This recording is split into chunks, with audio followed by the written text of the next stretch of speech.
Good morning and welcome back to Fall Creek Church online.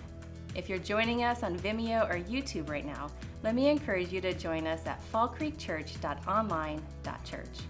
There you'll be able to chat with other church members before, during, and after the service. I know that many of you may be wondering when in-person services will resume. We will be updating you this week about our plans for having services again, but in a limited seating capacity and according to safe social distancing guidelines.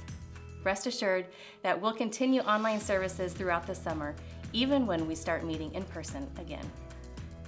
Also, new growth groups will begin soon. Some of these growth groups will meet online over Zoom, and others will meet in person in the auditorium to ensure social distancing. You'll receive an email and a notification for when you can register for new growth groups this coming week. Be sure to download our app because it's the quickest way to receive this information in the days to come. Finally, I want to thank you for your continued faithfulness in supporting the ministry here at Fall Creek Church. To continue your support, we encourage members and regular attenders to give online via the Fall Creek app or by texting Fall Creek, all one word, to 77977. Again, online giving is safe and secure. Pastor John will be continuing our series in the Gospel of John this morning, and I invite you to follow along now in chapter 5. Welcome to Worship in the Word at Fall Creek Church. Today we continue our study in John's Gospel, looking at chapter 5, verses 1 through 15. Now, since the beginning of this book, John has been pointing us to believe and act on what Jesus, the divine Logos, is saying over what he is doing. From the very beginning of humanity, God's emphasis to us is to believe what he tells us, not what others tell us, and not even what we tell ourselves. The truth is, we are all easily deceived. We're deceived by others as well as ourselves. This is why Paul warns us in Romans chapter 3 and verse 4, let God be true and every human being a liar. That means we must doubt ourselves in place of God's word. So therefore, we also must remember, as Peter tells us in 2 Peter chapter 1 and verse 19, we also have the prophetic message as something completely reliable. That means God's word is completely reliable. And you will do well to pay attention to it as to a light shining in a dark place. So, as we've looked through this study in John chapter 2 and John chapter 3 have shown us defective faith by those who saw Jesus' signs performed in Jerusalem. That included Nicodemus. In chapter 4, the woman at the well and her Samaritan villagers and the royal official serve as examples of those who, as in verse 41, because of Jesus' words, many more became believers. So in other words, Jesus is responding to those who hear his word and believe it, but he is keeping himself hidden from those who just are looking for his signs and wonders. So now we come to chapter 5, and this is where Jesus is ministering back in Jerusalem. He's going to perform a miracle. Now the question is, will John's pattern change, or will we see the same song with a different verse? Let's begin by looking at our text. In chapter 5, we're going to look at the first 7 verses first. Sometime later, Jesus went up to Jerusalem for one of the Jewish festivals. Now there is in Jerusalem near the sheep gate a pool, which in Aramaic is called Bethesda, and which is surrounded by 5 covered colonnades. Here a great number of disabled people used to lie, the blind, the lame, and the paralyzed. One who was there who had been an invalid for 38 years, when Jesus saw him lying there and learned that he had been in this condition for a long time, he asked him, "Do you want to get well?" "Sir," the invalid replied, "I have no one to help me into the pool. When the water is stirred, while I am trying to get in, someone else goes down ahead of me." Immediately, we have to consider, where's verse 4 in the text? All modern translations omit the last phrase of verse 3 and all of verse 4. But these verses are found in the King James Version. So what's going on here? Well, the Bible was originally written down by hand on scrolls. If someone needed a copy, it had to be done by hand. Now, just like many of you do in your own Bible, some copies had notes written in the margins. Now, occasionally, these notes in the margins got incorporated into the text. Now, because archaeologists have found over 5,000 existing manuscripts of the New Testament that date to the earliest days of Christianity, we can now figure out the difference between the actual text of Scripture and those that contained explanatory notes.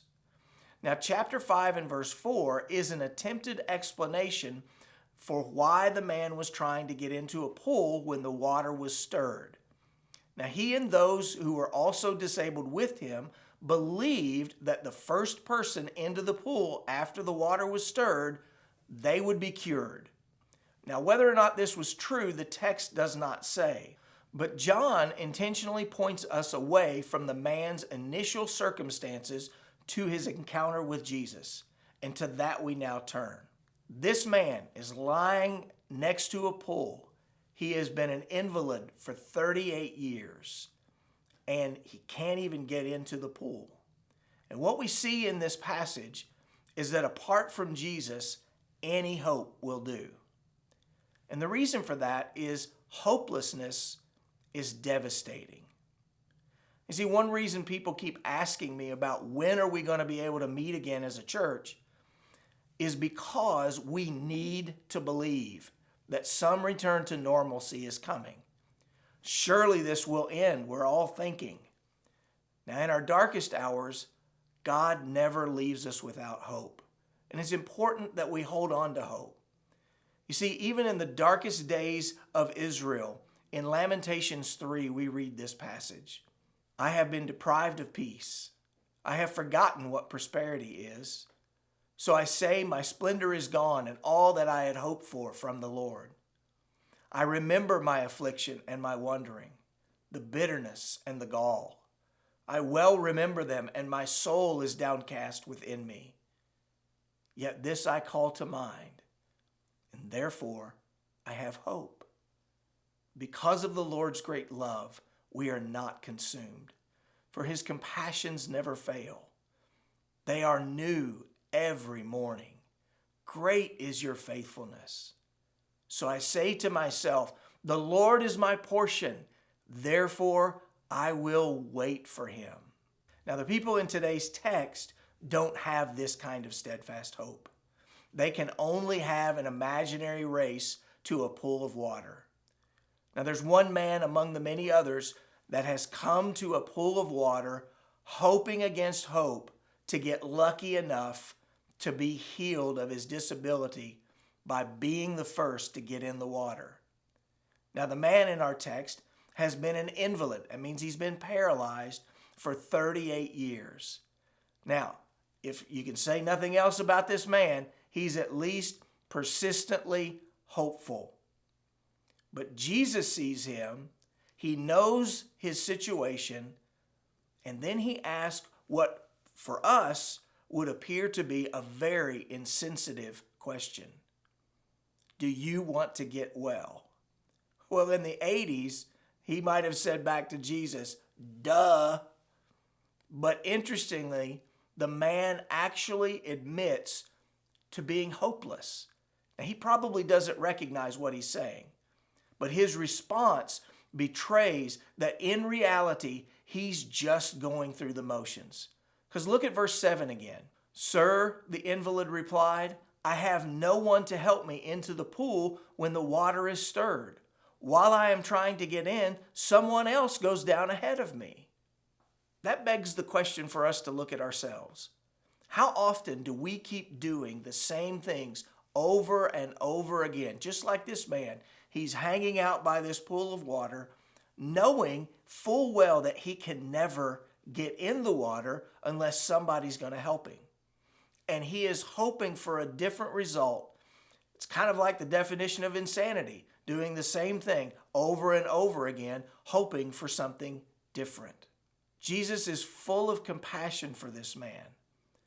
He's full of compassion for you and for me as well. And he has the answer for this man's deepest need.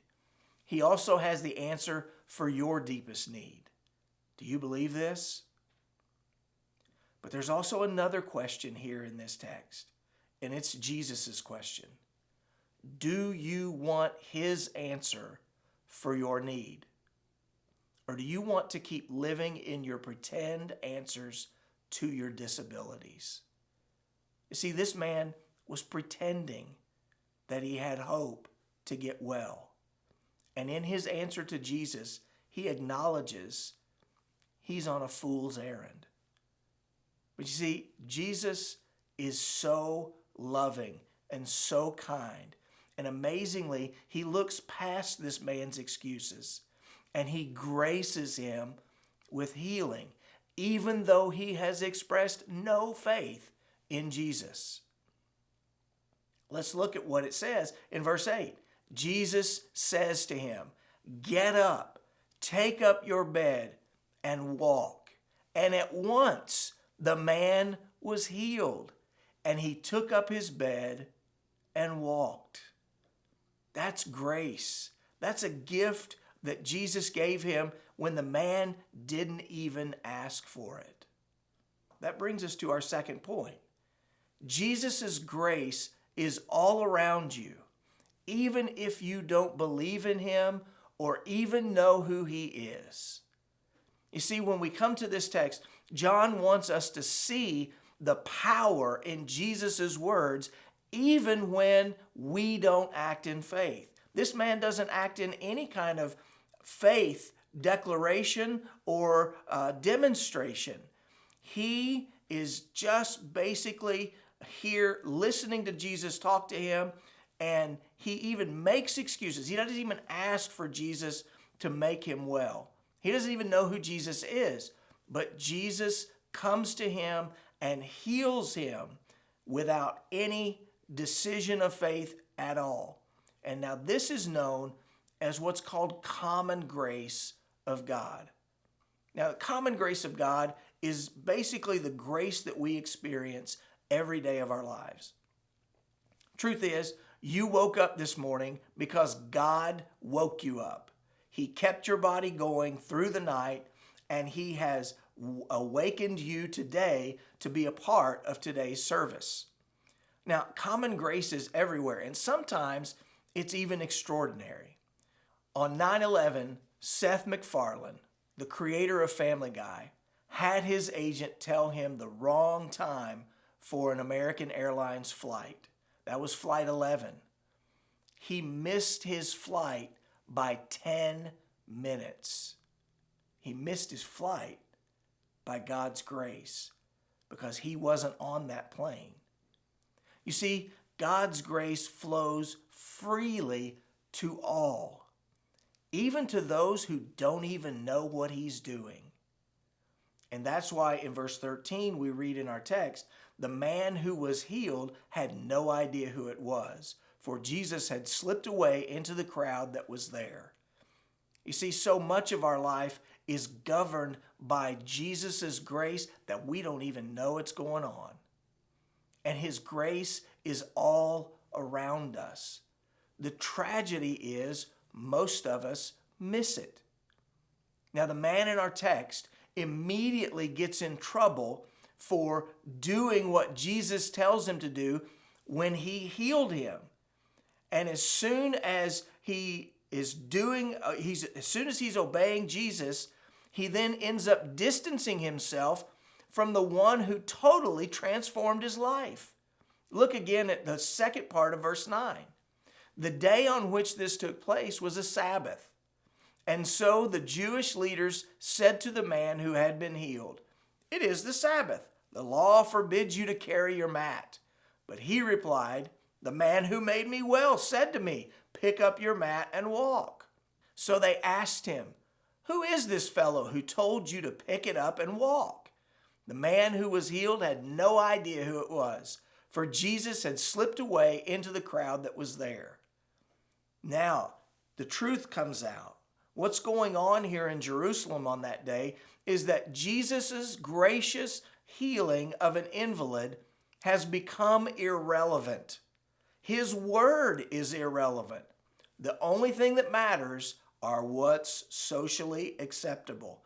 And you can't carry your bed on a Sabbath day, even if you've been paralyzed for 38 years and Jesus heals you.